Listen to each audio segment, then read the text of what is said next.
अगर जो वो जाति के नेता है तो अपने जाति के उम्मीदवार क्यों नहीं खड़ा किए? कुर्नी में चलाएंगे तो जनता यहाँ के जवाब देने के लिए खड़े हैं। अभी तो बता रहे थे कि देखते हैं डंडा लेके खड़े हैं। किसी तरह से प्रशासनिक अराजकता, दबाव, बाहुबल, धन बल, प्रशासन तंत्र के कारण जीत हुई। देखिए, ललन बाबू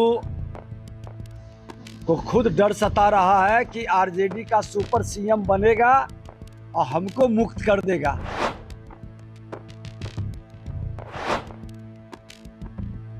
भारी बहुमत से जनता मालिक है, लेकिन जीत की इनका जो जनादेश और जो भावना है वो भारी बहुमत से जिताएंगे। हमारे साथ नेता प्रतिपक्ष बी एस सिन्हा जी घूम रहे हैं। क्या माहौल लग रहा है, क्योंकि ललन सिंह भी इस इलाके में घूम रहे हैं? ललन बाबू राष्ट्रीय अध्यक्ष हैं, बड़ी जिम्मेवारी है, उनको मिला है ड्यूटी, अपना ड्यूटी वो भी पूरा कर रहे हैं कि किसी तरह के भूमिहार के वोट में कंफ्यूजन पैदा 40 से 50,000% भूमिहार की वोट की बात करें, 40% 50% हमको मिलेगा। ललन बाबू कहेंगे तो 100% वोट भी बदल सकता है। चुनाव लड़े थे बीजेपी से हट के, 1 लाख वोट से हारे थे। बीजेपी के ही सहयोग और आशीर्वाद से वो चुनाव जीते हैं और इस बार फिर बीजेपी से अलग लड़ करके देख लीजिए कितना भूमिहार उनके साथ। कुढ़नी के बगल में बोचहा विधानसभा क्षेत्र, वहां भी उपचुनाव हुआ था, तो महागठबंधन के लोग कह रहे हैं कि बोचहा वाली स्थिति है। कंफ्यूजन बोचहा में हुआ था।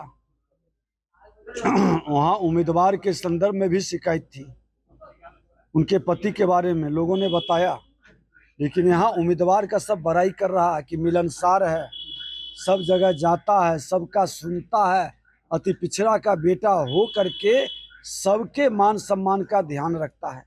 ये अंतर है और ये तो स्वतः स्फूर्त लोगों की आवाज निकल रही है। और खुलकर यदि बात करें विजय बाबू, तो क्या लग रहा है, क्योंकि भूमिहार वोट की सनमारी के लिए वीआईपी भी प्रत्याशी उतार दिए हुए, आप भी घूम रहे हैं, ललन बाबू भी लगातार कैंपेनिंग कर रहे हैं। यदि भूमिहार वोट भी निर्णायक भूमिका में है तो बीजेपी को देखिए मैं भूमिहार वोट के लिए ही नहीं, मैं पार्टी की जीत के लिए घूम रहे हैं। और भूमिहार वोट पूरी तरह से इस बार सजग है। जिन लोग कंफ्यूजन पैदा करना चाहते हैं, और वीआईपी पार्टी के मुकेश सहनी जी तो पहले कहा था कि जो बीजेपी को हराएगा हम उसको उम्मीदवार बनाएंगे, तो फिर कहने की कोई जरूरत है? भूमिहार लोग समझ नहीं रहा है कि उम्मीदवार क्यों बनाया है, बीजेपी को हराने। इस बार भी उनका नारा यही है कि बीजेपी को हरा रहे हैं, बीजेपी लड़ाई में भी नहीं है, राज्य में महागठबंधन से लड़ाई है। चलिए, वो जनता मालिक है, जनता जवाब दे देगी। बिहार को जो लोग जातीय राजनीति की चारागाह बनाना चाहते हैं, अगर जो वो जाति के नेता है तो अपने जाति के उम्मीदवार क्यों नहीं खड़ा किए? साहनी समाज का यहाँ पर विधायक था, अति पिछड़ा का बेटा था, अति पिछड़ा का उम्मीदवार देते लोग को लगता कि अपने पार्टी से अपने समाज के लोगों को इज्जत दिया। सौदा कर करके किसी को खड़ा कर करके किसी का कहानी कर रहे हैं, किसी को ढोने में लगे हैं। ये कौन सी कहानी है? जब मोकामा और गोपालगंज एक एक रह गया, कुढ़नी से ही फाइनल होगा, तो क्या लग रहा है कुढ़नी से क्या मैसेज निकलेगा? देखिए, मोकामा में भी वो हार गए। आप उनको श्रेय देना चाहते हैं?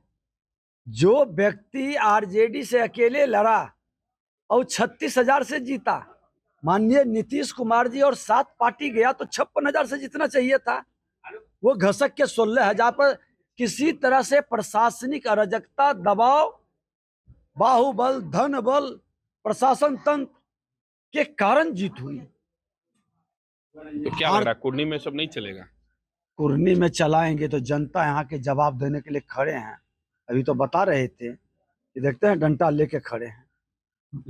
अच्छा, एक सवाल और है, जिस तरीके से ललन सिंह लगातार कैंपेनिंग कर रहे हैं, मॉनिटरिंग कर रहे हैं कुढ़नी चुनाव की, और कह रहे हैं कि कुढ़नी से ही भाजपा मुक्त भारत की शुरुआत कर देंगे। देखिए, ललन बाबू को खुद डर सता रहा है कि आरजेडी का सुपर सीएम बनेगा और हमको मुक्त कर देगा, हम बेरोजगार हो जाएंगे। पूरी राजनीतिक कैरियर उनकी दांव पर है। अपनी राजनीतिक कैरियर बचाने के लिए वो पूरी ताकत और प्रदर्शन करेंगे, लेकिन यहाँ की जनता उनको स्वीकारने के लिए नहीं तैयार है। और ललन बाबू भी जानते हैं कि जिस समाज को माननीय नीतीश कुमार जी सदन के अंदर सम्मान नहीं दिया, सदन के अंदर अपमानित किया, माननीय नीतीश कुमार जी इस समाज के रोटी को छीना।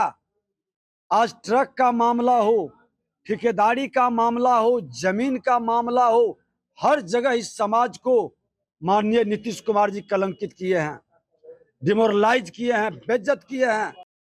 तो आप जगिए और समाज के लिए नहीं, सभी लोगों के पक्ष में बिहार को बचाने के लिए खड़ा हो।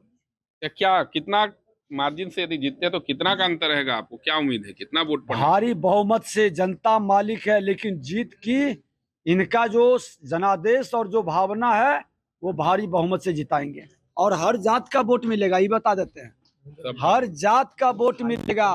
जो जो कहते हैं कि हमारा है, वो भी इस अति पिछड़ा के बेटा को आशीर्वाद दे रहा है। धन्यवाद। तो नेता प्रतिपक्ष बी एस सिन्हा थे, जो कोरनी विधानसभा क्षेत्र में चुनाव अभियान में घूम रहे हैं, जनसंपर्क अभियान चला रहे हैं। उनका दावा है कि बीजेपी प्रत्याशी की जीत होगी, उमियार समेत सभी समाज का वोट मिलेगा। अब चुनाव परिणाम आने के बाद ही क्लियर होगा कि विजय सिन्हा के दावे में कितना दम है। मुजफ्फरपुर से मणिभूषण शर्मा, बिहार तक।